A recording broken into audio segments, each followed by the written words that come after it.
تو یہ کائنات عالم میں جس طرح میں نے عرض کیا کہ اللہ رب العالمین، تو حضور نبی کریم صلی اللہ علیہ وسلم کیا ہے؟ رحمت للعالمین. تو اللہ کی ربوبیت تو تقسیم ہو رہی ہے، تو رحمت بھی تقسیم ہونا تھا. اور رحمت تقسیم کرنے کے لیے سلسلہ ولایت کو آپ نے شروع کر دیا. اور سلسلہ ولایت کے انتخاب آپ نے کیا کیا؟ آپ نے فرمایا، آپ نے کیا فرمایا؟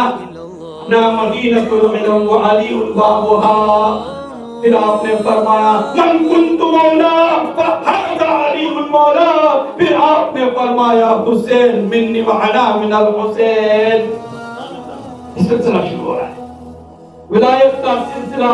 تو ختم نبوت کے بعد آقا کریم حضرت محمد مصطفیٰ صلی اللہ علیہ وسلم کی ختمیت کے بعد 300 سال جو خیر کے چلے، خیر القرون قرنی ثم الذین یلونہم ثم الذین یلونہم، 3 قرن خیر کے گزرنے کے بعد پھر سلسلہ شروع ہوا 1000 سالہ دور کا. یہ تھا سلسلہ ولایت کا. اور ولایت کے اس دور کے جو سرتاج ہے وہ سیدنا عبد القادر محی الدین جیلانی رحمۃ اللہ. تو یہ الحسن والحسین خاندان کے چشم کا یہ سلسلہ چلا. ہمارا نسب، ہمارا شجرہ بھی یہی چاہتے ہوئے پھر حسین سے ملتا ہے.